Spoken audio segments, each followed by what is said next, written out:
Hello guys, welcome back to my channel. So today I am going to be reading Just Under the Clouds. Yes. So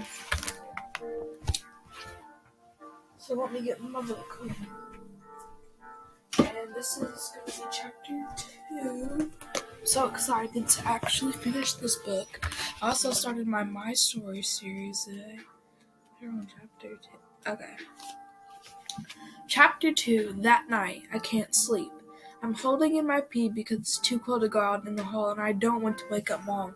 And we're not allowed to leave without her because of old Lou. We've got a bucket for emergencies, but it freaks me out. The idea of collecting it like that, it makes me think Miss Lee will bottle it up and sell it like the predator pee.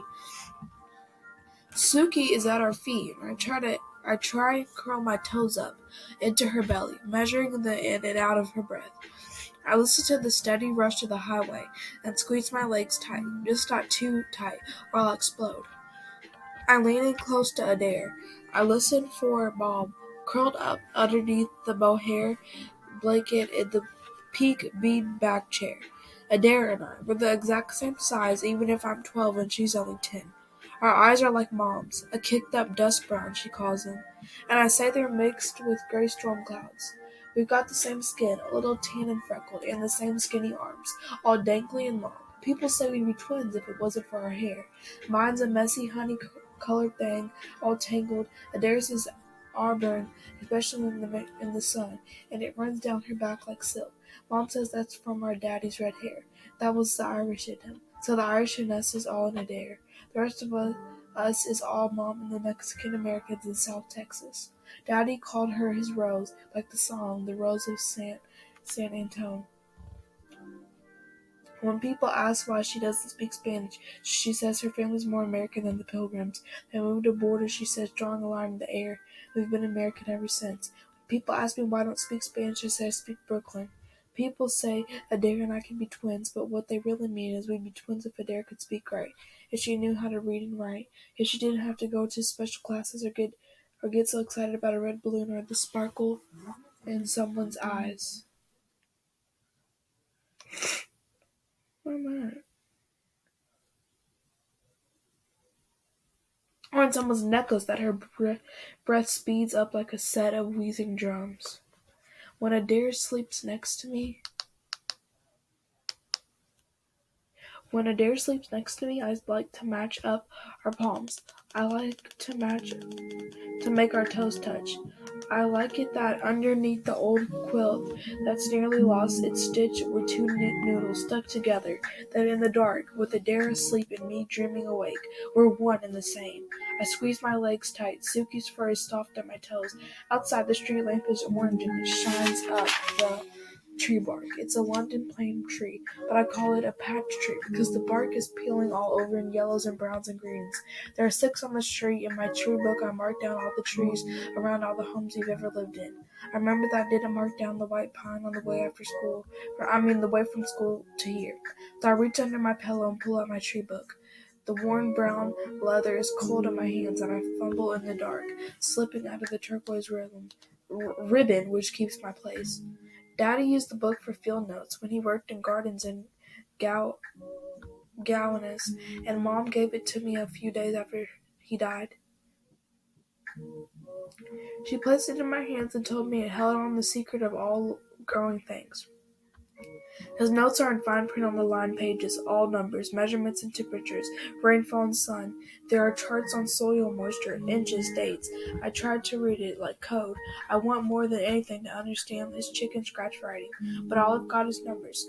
And numbers are not what I'm good at. White pine, I write in the dark. I add it to my tree map of in his house. For a minute I think of giving it a name, like I gave the vomit tree a name, but white pine sounds just fine. Daddy labeled his pages with Latin names and photographs, like Ailanthus Alatisma, the last thing he studied. He told Mom it was his favorite tree because it can grow in the worst conditions.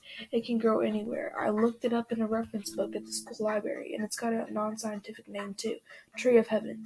I turned to the first page of Daddy's Tree of Heaven notes, a photograph. Then he tracks the tree, page after page in charts, every day for months and months until the numbers fall off and slip away. The last page was written the day he died, and now it's worn and loose and hanging onto the notebook by a thread. It's labeled Alpinus Altissima, Mark 21. There's one note on temperature in his scratchy scrawl. It's the last thing I have from the person he used to be. Daddy always said a tree has a vascular system, just like a person. It transfers water and food like blood. If a tree doesn't die of some catastrophe, it can rot away, like a disease to the heart that no one knows is coming. In Daddy's case, he died because his heart grew too big, so big it couldn't pump blood and lost all its rhythm.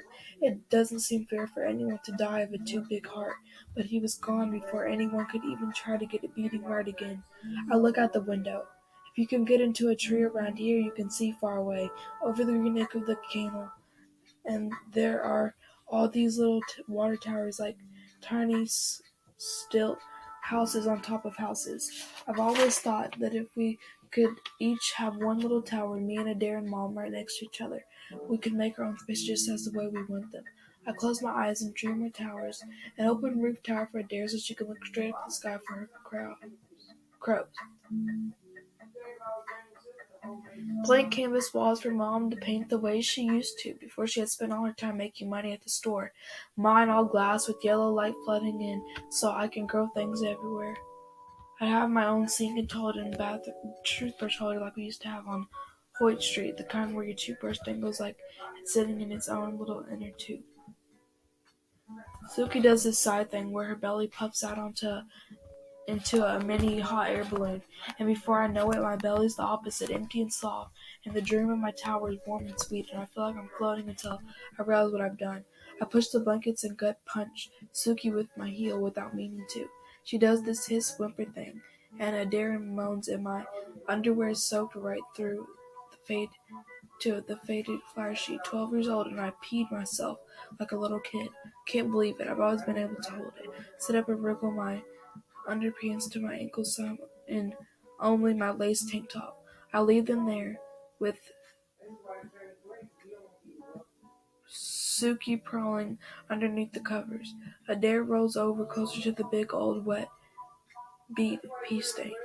I can see she's awake, her eyes like two shining stars in the sky. And in the dark, she rubs them until she's up and sitting, and I see her mouth slide down into a frown.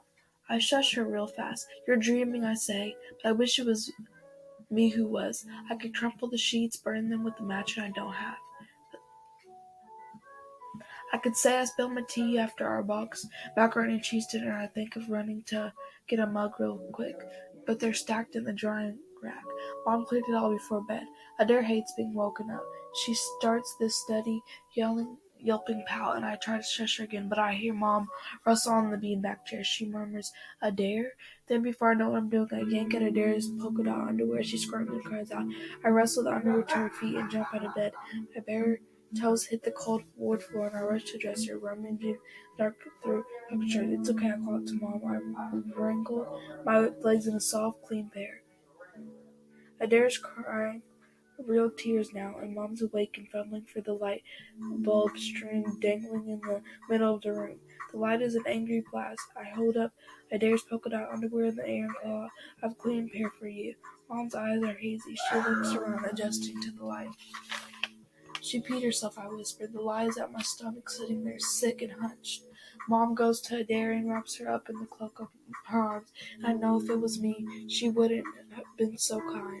It was an accident, she assures her.